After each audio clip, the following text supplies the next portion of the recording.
Hello again, everyone, and welcome back to Reddit Aliens. I am John, and as always, thank you so much for being here. A good topic? Let's do it. What's the most effed up thing you've ever heard? Please remember to like, share, and subscribe. Back in my teenage years, there was this local mean kid. He was a couple of years younger, probably age 14, and yet was thuggish to everybody. But we personally were on mostly decent talking terms, as I always took the same bus as his gang, so kept civil as a survival instinct. One day, he abruptly got taken away by authorities, and we never saw him again. Turns out that he had been repeatedly R-ing his 4-year-old brother. He'd managed to keep it going for a while because he threatened his toddler brother that he would kill him if he ever told anyone. Toddler brother told someone in the end, hence the authorities. Absolute insanity. Everyone was so appalled. I used to volunteer and live at an orphanage in Central America. We had volunteers from the US, Canada, and some European countries. I was getting to know a new volunteer from Canada, and we were kind of flirting back and forth, and all of a sudden, she decides to tell me that her mother used to take videos of her father R-ing her, the volunteer. I was so stunned I couldn't even respond. My cousin went on a work trip, and when she came home, she found her boyfriend dead in the living room. Their dogs had chewed off most of his face. I have no idea how she was able to cope with that kind of trauma. I feel sick just thinking about it. A girl used to bring her brother to the daycare we had at the alternative high school. After a while, I figured out that her brother was actually her son. That was when I learned that her father was also the father of the little boy. Earlier today, watched an interrogation on YouTube of a woman who starved her baby to death because instead of feeding him, she was doing lactation cam shows and selling the milk to strangers. She had no remorse at all. My aunt was prison roomies with a meth head who, in a psychotic episode, cut her newborn's lips off with nail clippers. Baby died from blood loss, and the mother ripped out her eyes in front of a church after realizing what she did.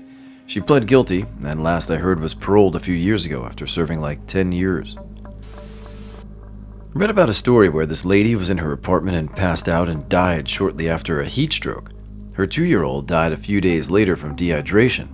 A welfare check was made by her family, and they found all cupboards and cabinets near the sink opened, and they figured it was the toddler opening everything looking for food or something to drink. Neighbors did hear the kid crying, but didn't think much of it. I'm taking this as the most effed up thing I've heard in person. Used to work at the meat department of a grocery store, and as you can imagine, it's very male heavy. Not a single chick worked in about any food department except baking. Guy from Delhi comes around to chat at one point, and I'm overhearing because we're in the middle of a busy store. Out loud talks about a situation where a young girl who was a courtesy clerk got accidentally shocked by a trash compactor in front of him, to which he adds that she should have been glad they hadn't been alone, and if they had been, he would have had his way with her unconscious. Mouth dropped, hearing a dude just say that so nonchalantly out loud at work. No shame. In the 80s, my grandma went to visit her 6-month-old step-grandson who had Down syndrome and found him severely emaciated with wounds on his body. His mother had been starving him, hurting him, and dropping him on purpose. He was almost dead when my grandma found him. My grandma got custody of him and raised him as her own. She has since died, and now all of her kids have helped take care of him. He's not blood related to any of us, but it doesn't matter. He's ours. Screw his bio mom. I worked in fast food for far too long. Didn't directly witness this, but an irate coworker told me about it a few days later. I had a coworker who was prone to seizures. One morning, while the owner is there, she goes into a seizure, and it is severe. Ends up biting through her tongue so hard that after the EMTs got her, she spent an entire week in the hospital.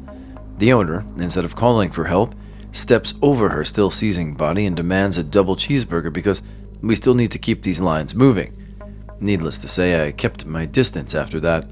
I know higher-ups can be soulless, but God almighty. Well, that's terrible, and really terrible leadership. Puts the whole management team in a really tough spot.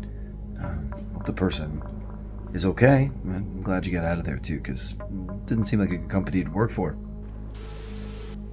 When I was in high school, we were riding the bus to school, and the bus driver had the radio playing. The station was reporting a story about some guy who got arrested while in the act of effing a dead deer on the side of the road.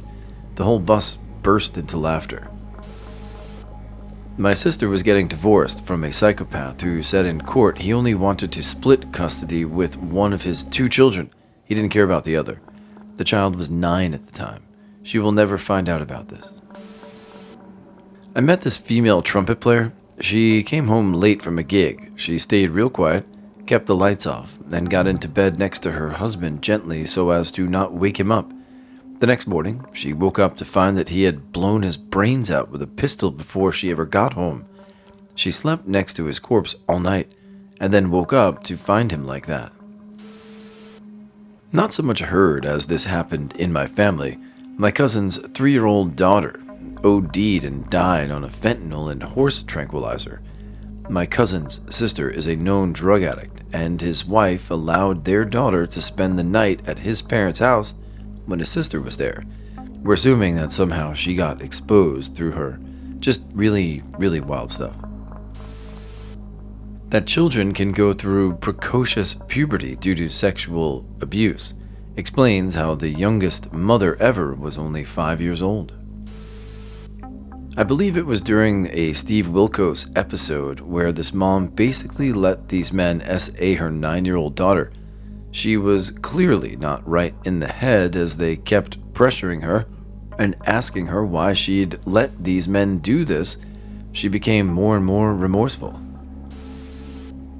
My dad explaining to me about how I was born. He told me he had been seeing another woman and cheated on her with my mom when they worked in the same grocery store. Everything was going great for him until my mom got an STD and the health department sent out notices to his recent sexual partners. His girlfriend opened the letter and dropped him. He regretted this most of all, as she was the one. A little later, my mom found out she was pregnant, and he was the father. He begged her to get an abortion, and then denied I was his.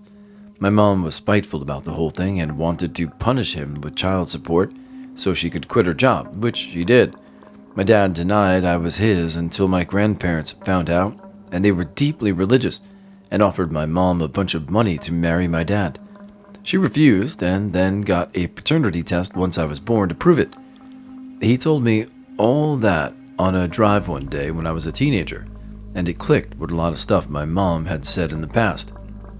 His version made him seem a bit better, her version made him seem a bit worse, but overall it is a true story. I was a spite baby. One of my husband's aunts said a man's first love is his mom, and his mom should come before his wife because his genitals touch his mom's genitals during birth, so technically every man's first intercourse is with his mom. Oh, I've had sleepless nights over this statement. Still can't believe a human being thought about this and presented as evidence to explain why my son is such a mama's boy. It is the one thing that can make me gag whenever someone or something reminds me of it. I wish I could forget it. During a group discussion in speech class, we were talking about violence in our area when my classmate began to tell us a story about her family's experience with the Mexican cartel. She said her brother had gotten into some trouble in Mexico and had alerted the family that he was in a bad spot, and after that, they didn't hear from him for a while until they got a message with an address. The parents went on a flight to Mexico that night only to be met with his body parts stuffed into trash bags with the head sitting right on top. I have 2. Some guy who hangs out near a notorious homeless hotspot in my city will apparently let you pleasure yourself using his stoma hole for the cheap price of $20. Second one is less funny. I knew a guy who was affiliated with a street gang. He got into beef with another crew. 2 of the rival groups broke into the house, beat him up, held him down, and gouged out his eyes with their thumbs, tortured the guy. His eyes are permanently damaged beyond repair, and he relies on his family to get around and do day-to-day tasks. Always feel bad for him when I think about it. I highly recommend the podcast Well, There's Your Problem, a podcast about engineering disasters with slides. They cover many engineering and societal disasters, one of which is their recording equipment. It's on a podcast format for everyone. They meander a bit and talk over each other, but usually it's so goddamn funny I cannot recommend enough. Anyway, at the end of the show, they have a listener write in bit called Safety Third. Shake Hands with Danger theme music plays, where listeners send in their OSHA violation stories, and one guy wrote in about the time he worked at a wire factory. One of the things you have to do to process metal into wire is bathe it in acid, apparently, and so there were big vats of acid that workers sometimes had to walk around or over or walkways. One guy had the walkway collapse under him, and the sentence from the report that I cannot get out of my head is, if he would have screamed, he would have died, because the acid would have filled his throat and his skin had already been exposed to the maximum amount of acid a human could survive. A guy I used to be friends with got pissed at a kid in his old school. Rather than do what any normal person would do and ignore him, he decided to befriend him, became his best friend, the person he shared everything with, and then proceeded to isolate him from everyone in his life, convinced him meth would help, got him addicted, and then laughed when he heard the guy OD'd and died. All right, Cartman. So my dad used to be a paramedic, and he told me that one time he went to a case where this man was screaming down the phone, but they couldn't understand what he was saying. They get to the scene, and there's a 40-year-old man on all fours, naked in pain. They ask him what's wrong, but he's too in pain to reply. Him and his team sit him down on a chair and hear a loud pop. Turns out, the guy shoved 32 Bic pens up his ass and couldn't get them out. When they sat him down, all 32 pierced his bowel. He did live, though. These are pretty heavy, and I probably only talked about them with my husband and my father, who both worked in law enforcement as well. I was a 911 operator for 6 years, and there are two calls that haunt me. A young boy called 911 and was crying for help. He was just SA'd by his father, who was actively assaulting his little sister. I could hear everything and screaming. I had to get them to another agency because it came to our department by mistake, and I don't know what came of it. I also took a call from a woman who said that her and her baby were human trafficking victims. She had to hide her phone. He eventually started beating her, and when he returned to the car, after a couple miles, the phone was turned off. They found the tracks, but to my knowledge, didn't find her or the baby. I can vividly remember how each of their screams sound. I had a friend who came from a very religious family. His brother wanted to commit suicide, but did not want the family to know. So to make it look like an accident, he got really drunk and then went into the woods wearing just a t-shirt and shorts, and he buried himself in the snow. He was found frozen, and I'm pretty sure he died of hypothermia. My father was a cop and told me something he's never told anyone. A man called in that his wife killed herself. He also disclosed that he left her a gun on the bed and told her she knew what to do. Apparently, he manipulated her into believing no one loved her and her family never checks in. He was just hiding all the communications. My father was a rookie and was given a pen by the investigator and told to go dig the bullets out of that pile of shit.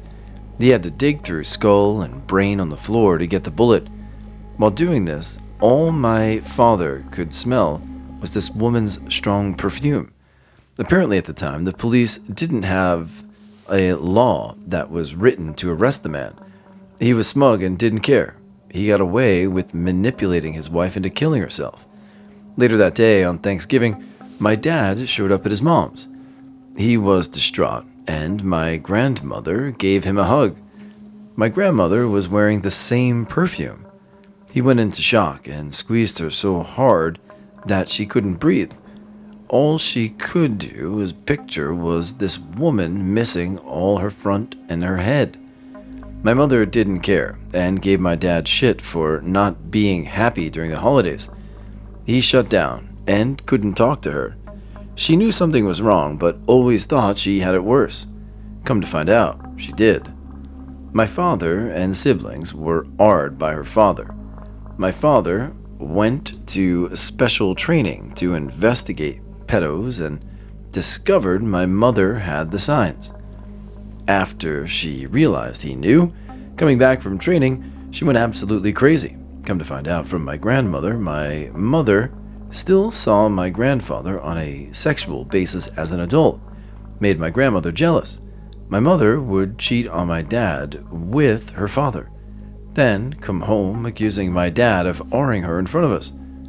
I knew she was projecting. Even as a middle schooler, I just knew.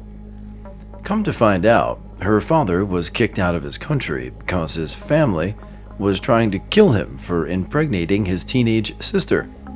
He left a gift, and he left with his girlfriend, my grandmother, who knew, and came to the US. So, he just kept R-ing kids, and my grandmother became a drunk. I remember my dad almost killed my grandfather on a camping trip. I was a pre-teen and didn't know exactly what was going on. But I just recently found out that decades later that my grandfather tried to convince my mother to sleep in his tent instead of with my dad. My old man lost his shit, and my grandfather got in his face. My father grabbed him and was going to break his neck, but my grandmother and mother begged him not to. We went to a different campground and left him behind. That's just the tip. There's so much more, and honestly, I've never told anyone else about this either. Damn, I had an effed up childhood. I heard a mom walk into the bar and actively say her husband was a pussy and that she willingly cheats on him so he can divorce him and take all his money. Like, fake everything kind of woman. Slept with the guys who did coke in the bathroom. Always a handful to deal with. Eventually, her husband found out, but recorded enough evidence to do a no contest divorce where she was until he had to raise her kids, do her job and other things, got to keep everything, and had to pay, I think, only $500 in spousal support if she went to rehab.